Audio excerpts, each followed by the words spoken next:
Hoy estoy acá para decirles que Occidente está en peligro. Ojo, Javier Milei explicando por qué Occidente está en peligro en el Foro Económico Mundial, dando un repaso de la importancia del capitalismo y, bueno, destruyendo el estatismo. Vamos a ver toda su intervención a velocidad por 2, porque si no esto se vuelve eterno, es media hora.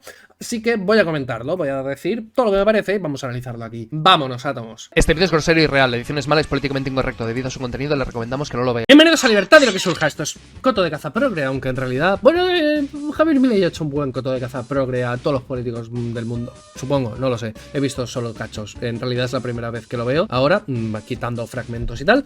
Vamos a ver qué tal lo ha hecho. Vamos a ver, pues mucha gente está alabando esto, así que venga, vamos a disfrutar aquí con esto. Buenas tardes, muchas gracias. Hoy estoy acá para decirles que Occidente está en peligro. Está en peligro porque aquellos que supuestamente deben defender los valores de Occidente se encuentran cooptados por una visión del mundo que inexorablemente conduce al socialismo y en consecuencia a la pobreza.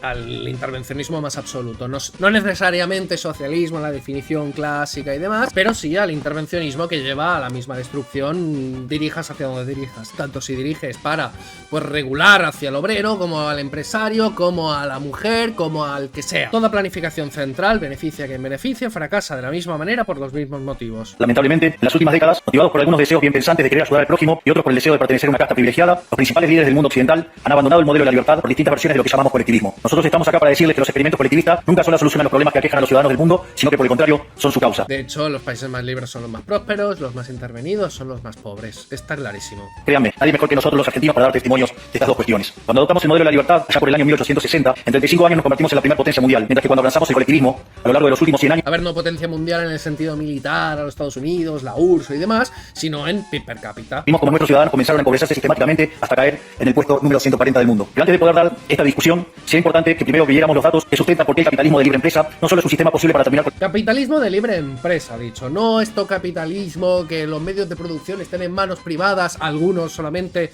y luego pues haya una hiperregulación brutal, que todo socialista dice que eso ya es capitalismo, aunque el capitalismo nace en oposición al mercantilismo, que es, pues eso, planificación del mercado mediante el Estado y demás, bueno, mediante el reino y todo eso. Así que bueno. La pobreza del mundo, sino que es el único sistema moralmente deseable para lograrlo. Si consideramos la historia del progreso económico, podemos ver cómo desde el año 0 hasta el año 1800 aproximadamente, el PIB per cápita del mundo prácticamente se mantuvo constante durante todo el periodo de referencia. No crecía exponencialmente, pero sí que iba creciendo más o menos. Poquito, sí, pero bueno, a ver, es exagerado eso. Si uno mira un gráfico de la evolución del crecimiento económico a lo largo de la historia de la humanidad, uno estaría viendo un gráfico con la forma de un palo de hockey, una función exponencial que se mantuvo constante durante el 90% del tiempo y se dispara exponencialmente a partir del siglo XIX. La única excepción a esta historia de estancamiento se dio a finales del siglo XV con el descubrimiento de América. Pero salvando esta excepción, a lo largo de todo el periodo entre el año 0 y el año 1800, el PIB per cápita a nivel global se mantuvo estancado. Ahora bien, solo que el capitalismo generó una explosión de riqueza desde el momento que se adoptó como sistema económico, sino que si uno analiza los datos, lo que se observa es que el crecimiento se viene acelerando a lo largo de todo el periodo. Y además los países que más aceptan el capitalismo prosperan más. Durante todo el periodo comprendido entre el año 0 y el 1800, la tasa de crecimiento del PIB per cápita se mantuvo estable en torno al 0,02% anual, es decir, prácticamente sin crecimiento. A partir del siglo XIX, con la revolución industrial, la tasa de crecimiento pasa al 0,66%. A ese ritmo, para duplicar el PIB per cápita, se necesitaría crecer durante 107 años. Ahora bien, si observamos el periodo entre 1900 y 1950, la tasa de crecimiento se acelera al 1,66% anual. Ya no necesitamos 107 años para duplicar el PIB per cápita, sino 66. Y si tomamos el periodo comprendido entre 1950 y el año 2000, vemos que la tasa de crecimiento fue de 2,1% anual, lo que derivaría en que en solo 33 años podríamos duplicar el PIB per cápita del mundo. Pues sí, correcto, interesante. Siempre y cuando no se esfuercen los políticos en frenar todo eso, en defender el desaceleracionismo y el empobrecimiento de la población con estas excusas del ecologismo y demás. No, hay que reducir el consumismo, hay que reducir todo. Venga, va. Esta tendencia, lejos de detenerse, se mantiene viva aún hoy. Si tomamos el periodo entre el año 2000 y el 2023, la tasa de crecimiento volvió a acelerar al 3% anual, lo que implica que podríamos duplicar nuestro PIB per cápita en el mundo en tan solo 23 años. Ahora bien, cuando se estudia el PIB per cápita desde el año 1800 al día de hoy, lo que se observa es que luego de la revolución industrial, el PIB per cápita mundial se multiplicó por más de 15 veces, generando una explosión de riqueza que sacó de la pobreza al 90% de la población mundial. No solamente a los capitalistas, sino a los obreros también. Un obrero de ahora es infinitamente más rico que uno de hace 2 siglos. No debemos olvidar nunca que para el año 1800 cerca del 95% de la población mundial vivía en la pobreza más extrema, mientras que ese número cayó al 5% para el año 2020 previo a la pandemia. Antes había hambrunas cada 10 años, hambrunas de que no había ni siquiera alimento, que fallecía gente por eso. Ahora la conclusión es obvia. Lejos de ser la causa de nuestros problemas, el capitalismo de libre empresa como sistema económico es la única herramienta que tenemos para terminar con el hambre, la pobreza y la indigencia a lo largo y a lo ancho de todo el planeta. No, pero algunos otros mecanismos hay, solo que muchísimo más lentos y muchísimo más ineficaces. Sí que es verdad que se puede acabar con el hambre de muchísimas maneras, pero terriblemente mal. Es empírica, es incuestionable. Por eso, como no cabe duda de que el capitalismo de libre mercado es superior en términos productivos, la doxa de izquierda ha atacado al capitalismo por sus cuestiones de moralidad, por ser, según ellos, Dicen sus detractores que es injusto. Dicen que el capitalismo es malo porque es individualista y que el colectivismo es bueno porque es altruista con la ajena. En consecuencia, bregan por la justicia social. Pero este concepto que en el primer mundo se ha puesto de moda en la última época, en mi país es una constante del discurso político desde hace más de 80 años. El problema es que la justicia social no es justa, sino que tampoco aporta al bienestar general. Muy por el contrario, es una idea intrínsecamente injusta, porque es violenta. Es injusta porque el Estado se financia a través de impuestos y los impuestos se cobran de manera coactiva. Con todo esto diciéndoselo a políticos del mundo y demás, brutal. Aunque seguramente pues ellos ya lo saben porque ellos participan en toda esta mafia.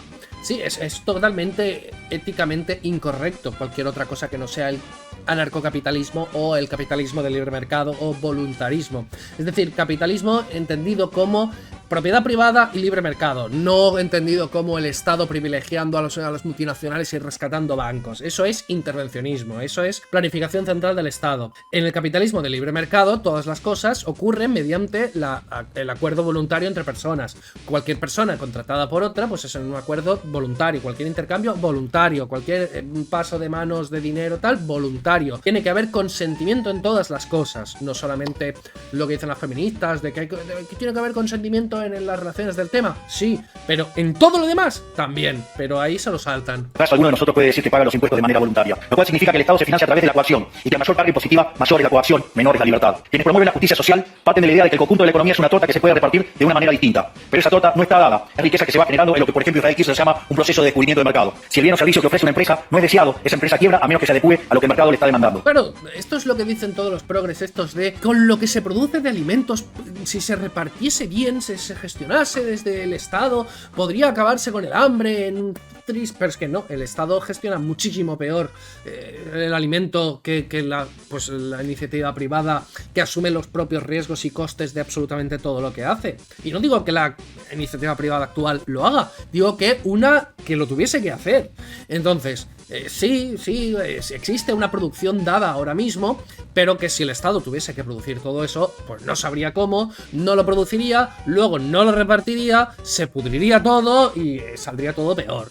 Y habría colas kilométricas para conseguir cualquier cosa de esas. Es que ya se ha intentado todo eso y no ha funcionado. Si genera un producto de buena calidad a un buen precio atractivo, le va a ir bien y va a producir más. De modo que el mercado es un proceso de descubrimiento en el cual el capitalista encuentra sobre la marcha el rumbo correcto. Pero si el Estado castiga al capitalista por tener éxito y lo bloquea en este proceso de descubrimiento, destruye sus incentivos. Y la consecuencia de eso es que va a producir menos y la torta será más chica. Claro, correcto. Si tú castigas al que invierte en medios de producción, en aumentar la productividad, pues se aumentará menos. Es así de simple. Generando perjuicio para el conjunto de la sociedad. Y cuando se produce menos, hay menos bienes y servicios para todo el mundo, por lo tanto todos los productos son más caros y la riqueza disminuye. El colectivismo, al inhibir estos procesos de descubrimiento y al dificultar la apropiación de lo descubierto, ata al emprendedor de las manos y le imposibilita producir mejores bienes y ofrecer mejores servicios a un mejor precio. ¿Cómo puede ser entonces que desde la academia, los organismos internacionales, la política y la teoría económica se demonice un sistema económico que no solo ha sacado la pobreza más extrema al 90% de la población mundial y lo hace cada vez más rápido? Porque el intervencionismo es lo mejor para el statu quo y para quienes mandan.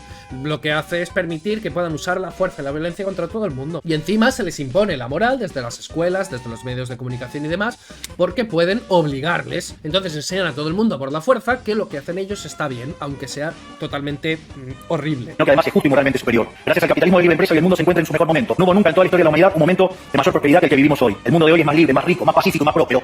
Sí, en España ahora hay más problemas que hace unos años, pero en global, en todo el mundo, se vive mejor que nunca. Cualquier otro momento de nuestra historia. Esto es cierto para todos, pero en particular para aquellos países que son libres donde respetan la libertad económica y los derechos de propiedad de los individuos. Porque aquellos países que son libres son 12 veces más ricos que los reprimidos. El decir más bajo la distribución de los países libres vive mejor que el 90% de la población de los países reprimidos. Tiene 25 veces menos cantidad de pobres en el formato estándar y 50 veces menos en el formato extremo. Y por si eso fuera poco, los ciudadanos de los países libres viven un 25% más que los ciudadanos de los países reprimidos. Es que hasta la esperanza de vida, madre mía. O sea, es una brutalidad. Ahora bien, para entender que venimos a defender, es importante definir de acá hablamos nosotros cuando hablamos de libertarismo. Para definirlo, retomo las palabras del máximo prócer de las ideas de la libertad de Argentina, el profesor Alberto Venegas Lynch dijo que dice: el libertarismo es el respeto irrestricto del proyecto de vida del prójimo, basado en el principio de no agresión, en defensa del derecho a la vida, a la libertad y a la propiedad. Es decir, nada de rescatar bancos. Eso es atentar contra la propiedad privada de que a quien le sacas los impuestos para rescatar el banco. Cuyas instituciones fundamentales son la propiedad privada, los mercados libres de intervención estatal, la libre competencia, la división del trabajo y la cooperación social, donde solo se puede ser exitoso sirviendo al prójimo con bienes de mejor calidad a un mejor precio.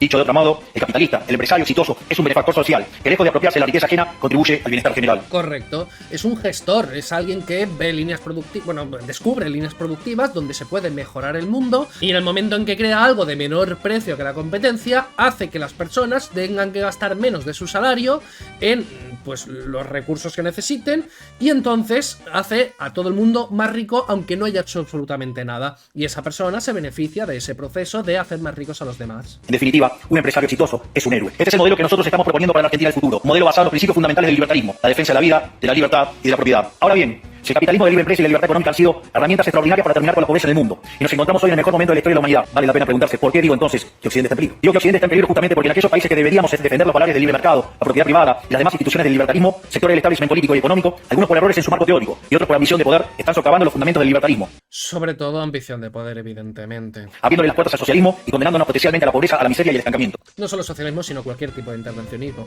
O sea, básicamente, si tú eres presidente, tienes dos opciones. La opción intervencionista de yo me encargo de todo, y la opción libertaria, anarcocapitalista, liberal o como queráis llamarle, de, vale, pues os dejo en paz. Dejo de ser un tirano, dejo de abusar de mi poder.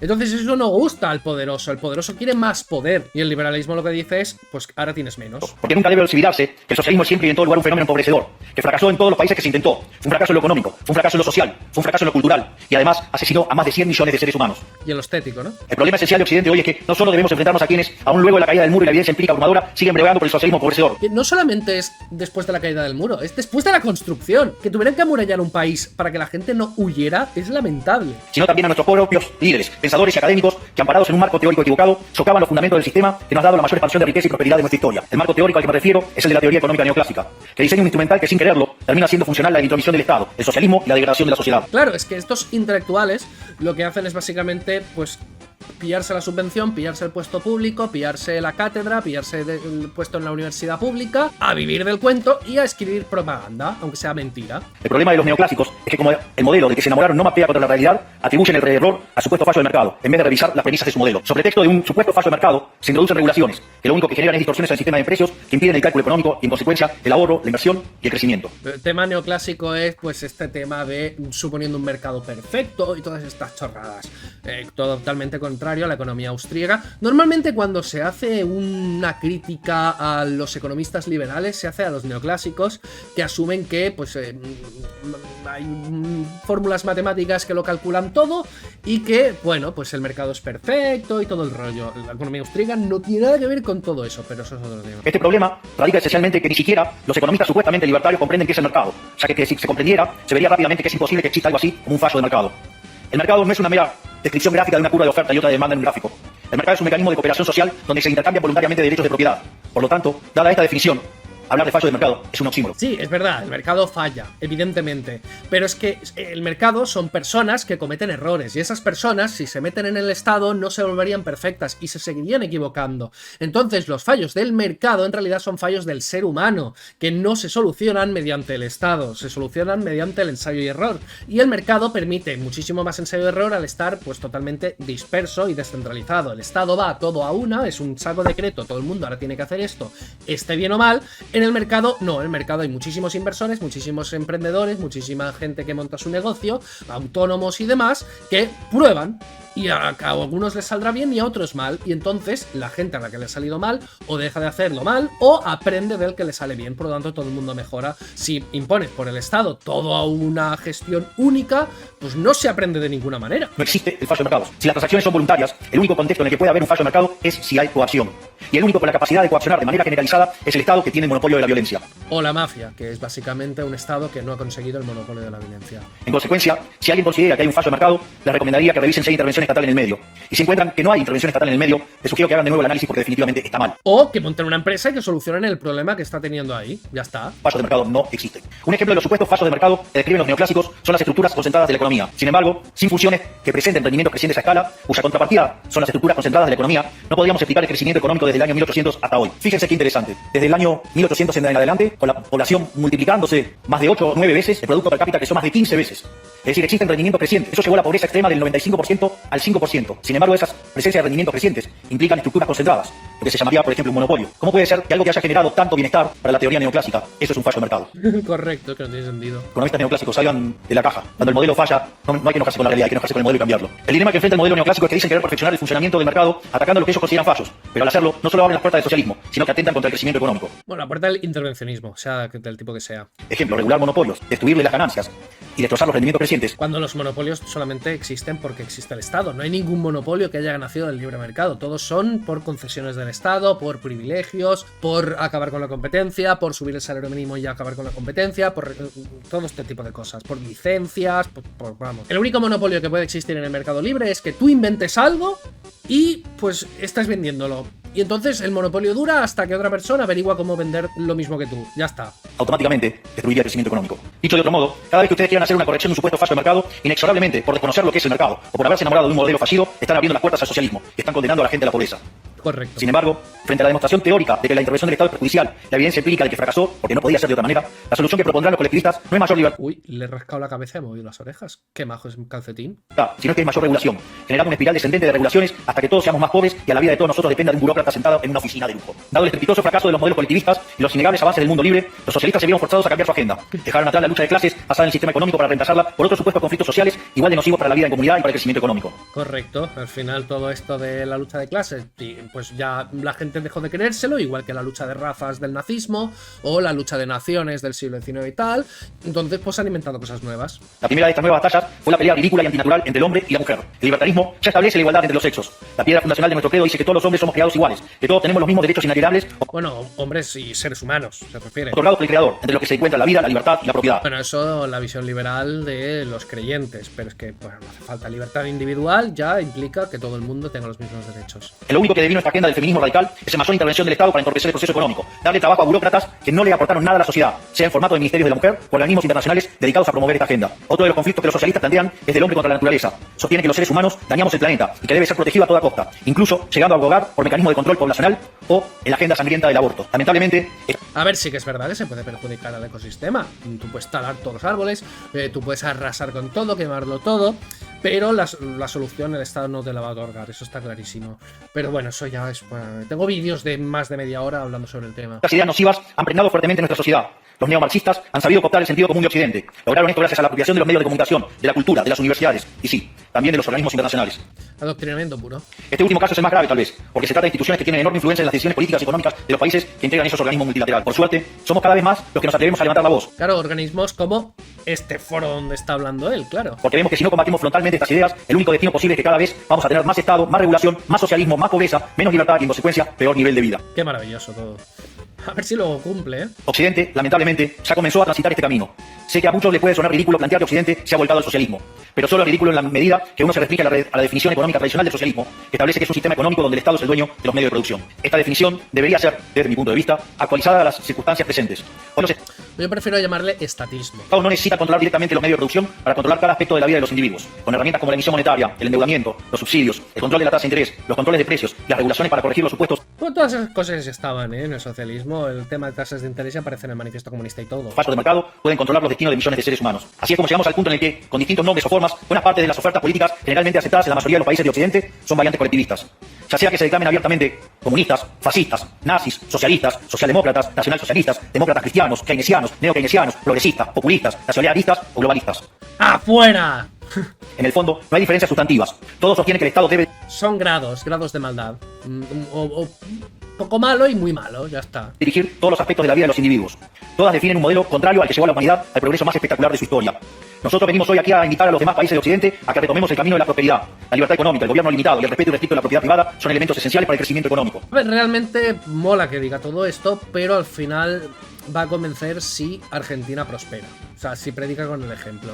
Pero por mucho que se diga, y aún así, aunque prospere, le van a buscar 200.000 excusas y demás. Y... Este fenómeno de empobrecimiento que produce el colectivismo no es una fantasía, y tampoco fatalismo. Es una realidad que los argentinos conocemos muy bien desde hace por lo menos 100 años. Porque ya lo vivimos, ya pasamos por esto, porque como dije antes, desde que decidimos abandonar el modelo de la libertad que nos había hecho ricos, estamos atrapados en una espiral descendente donde cada día somos más pobres. Esto es, ya lo vivimos nosotros, y estamos acá para alertarlos acerca de lo que puede pasar si los países de Occidente, que se hicieron ricos con el modelo de la libertad, continúan por este camino de servidumbre. El caso argentino es la demostración empírica de que no importa cuán rico seas, cuántos recursos naturales tengas, no importa cuán capacitada esté la población, y cuán educada sea, y cuántos lingotes de oro haya en las altas del Banco Central. Si se adoptan medidas que entorpecen el libre funcionamiento de los mercados, la libre competencia, los sistemas de precios libres, si se entorpece el comercio, si se atenta contra la propiedad privada, el único destino posible es la pobreza. Venezuela es, creo que, el país del mundo con más reservas petrolíferas, o el segundo. Es espectacular, y mira cómo está. Por lo tanto, para finalizar, quiero darles un mensaje a todos los empresarios aquí presentes y a los que no están, pero nos están siguiendo desde todas partes del planeta. No se dejen amedrentar ni por la casta política ni por los parásitos que viven del Estado. No, no es que se amedrenten, es que se benefician muchísimo. No se entreguen a una clase política que lo único que quiere es perpetuarse en el poder y mantener sus privilegios. Pero ellos también, o sea, esos empresarios también buscan lo mismo. Ustedes son benefactores sociales, ustedes son héroes, ustedes son los creadores del periodo de prosperidad más extraordinario que acá jamás hayamos vivido. Que nadie les diga que su ambición es inmoral. Si ustedes ganan dinero es porque ofrecen un mejor producto a mejor precio, O porque reciben subvenciones y tal. contribuyendo de esa manera al bienestar general. No cedan al avance del Estado. El Estado no es la solución, el Estado es el problema mismo. Pero puede ser la solución para ellos. Ustedes son los verdaderos protagonistas de esta historia y sepan que a partir de hoy cuentan con Argentina como un aliado incondicional. Muchísimas gracias y viva la libertad, carajo. ¡Ah! Grande, grande, grande. Madre mía, enorme, me encanta, de verdad. Es una pasada que se están diciendo estos discursos en sitios así. Un presidente de un país. Este experimento me fascina. Es que, de verdad. Y encima es Javier Milei, alguien que conozco desde hace muchísimos años, que le sigo la trayectoria y demás. Yo estoy flipando. No sé si vosotros os pasa lo mismo, pero yo desde aquí estoy alucinando. A ver hasta dónde llega todo esto. Suscríbete que yo te lo voy a ir narrando porque es que estoy maravillada. O sea, es increíble.